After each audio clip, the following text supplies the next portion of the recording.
Hello everyone, we are solving some question which have been asked in the AKTU examination. तो ये question एक 1920 में long answer type का question था। Given graph का हमें मिनिमल स्पैनिंग ट्री बनाना है यूजिंग द क्रस्कल एल्गोरिथम। तो क्रस्कल एल्गोरिथम को इम्प्लीमेंट करना बहुत ही आसान है। और हम एक काम करते हैं कि इसमें से जितने भी एजेस हैं उनको कॉस्ट के हिसाब से असेंडिंग सीक्वेंस में अरेंज कर लेते हैं। तो इसमें देखिए वन कॉस्ट वाला एक एज है, जो एज है CF, इसकी कॉस्ट है 1। एंड देन इसके बाद टू कॉस्ट वाले दो एजेस है मेरे पास, एक है CD एंड देन FGB मेरे पास, इसकी कॉस्ट 2 है। एंड देन इसके बाद थ्री कॉस्ट वाला कोई नहीं है, फोर कॉस्ट वाले हमारे पास AB एज है। देन फाइव कॉस्ट वाला एक एज है जो है EF।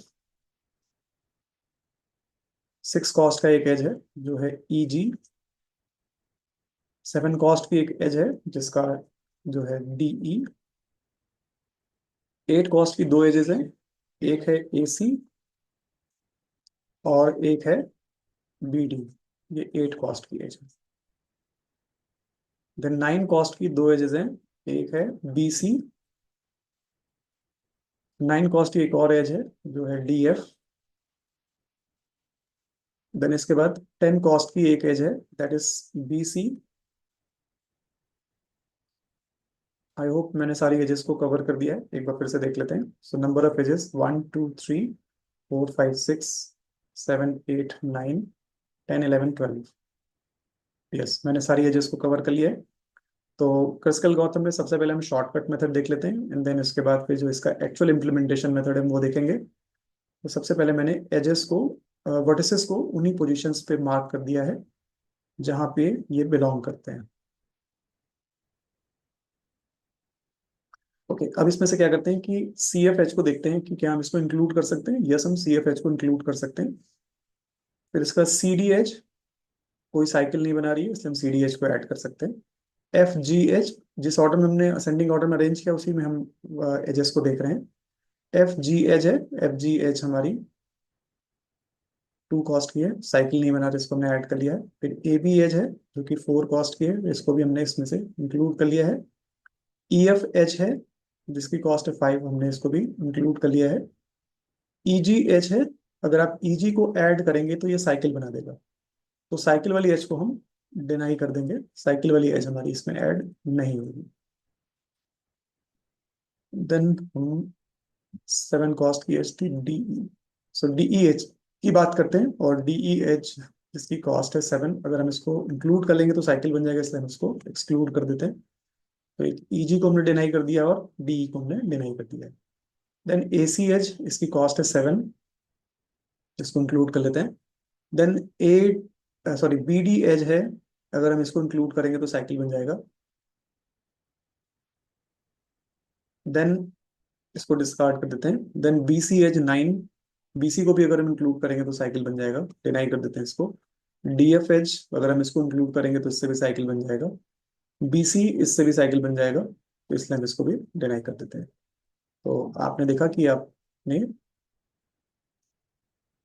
एक ट्री बना लिया है जो कि मिनिमम कॉस्ट स्पैनिंग ट्री है। This is the minimum cost spanning tree. So ये आपने शॉर्टकट मेथड से किया है, इसको इम्प्लीमेंटेशन मेथड से हम करने की कोशिश करते हैं। और एजेस को हमने असेंडिंग सीक्वेंस में अरेंज किया है। अरेंज करने के बाद हम सेट्स बना लेते हैं जितने भी वर्टिसेस हैं उनके। तो सबसे पहले हमने सेट बनाया है A का, देन B का, देन C का। ये डिसजॉइंट सेट्स हैं, इसमें कोई भी इंटरसेक्शन एलिमेंट नहीं होगा। तो जितने भी वर्टिसेस हमारे पास हैं A से लेकर G तक, सभी वर्टिसेस का हमने इंडिविजुअल सेट बना लिया है। C और F हम देखेंगे कि क्या ये डिफरेंट डिफरेंट सेट में, यस C और F अलग अलग सेट में है, इसलिए हम CF सेट को यूनाइट कर लेते हैं, एक सेट में लेके आते हैं और इन इंडिविजुअल सेट्स को डिलीट कर देते हैं। C इंडिविजुअल और F इंडिविजुअल को डिलीट कर देते हैं और बाकी को हम ऐसे लिख देते हैं। नेक्स्ट हमने CD देखा, C अलग सेट में और D अलग सेट में। तो C और D वाले जो सेट्स हैं इनको हम यूनियन कर देते हैं इनका, इंडिविजुअल सेट्स जो ओरिजिनल सेट्स थे वो डिलीट हो जाएंगे सी और एफ के करस्पॉन्डिंग, सी और डी के करस्पॉन्डिंग। नेक्स्ट हम एफ जी को कंसिडर कर रहे हैं, इस पर टिक लगाते चलते हैं। एफ जी को कंसिडर कर रहे हैं, एफ और जी अलग अलग सेट्स में है, इसलिए हम इनको यूनियन कर देते हैं और इंडिविजुअल सेट सी और डी वाले, सी और जी वाले डिलीट हो जाएंगे।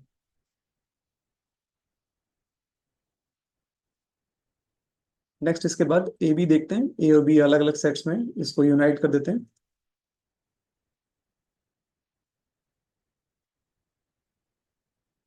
और ए बी इंडिविजुअल सेट्स को डिस्ट्रॉय कर देते हैं। देन ई एफ सेट की बात करते हैं। आप देखिए कि ई अलग सेट में है और एफ अलग सेट में है, इसलिए ई और एफ वाले सेट को कंबाइन कर लेते हैं, C D E F G. Then E G की बात करते हैं। आप देखिए कि ई और जी सेम सेट में बिलोंग करते हैं, इसलिए ई जी एच कंसिडर नहीं की जाएगी। डी ई की बात करते हैं, डी और ई भी दोनों सेम सेट में बिलोंग करते हैं, इसलिए ये भी एक्सक्लूड की जाएगी। देन ए सी की बात करते हैं, ए अलग सेट में और सी अलग सेट में है, इसलिए इन दोनों सेट्स को यूनियन कर लेते हैं। So A B C D E F G, और इंडिविजुअल ए बी और सी, ए और सी वाले सेट्स को डिलीट डिलीट कर देंगे, डिस्ट्रॉय कर देंगे। बी जी की बात, बी डी की बात करते हैं। बी और डी दोनों सेम सेट में है, इसलिए डिस्कार्ड हो जाएगी एच।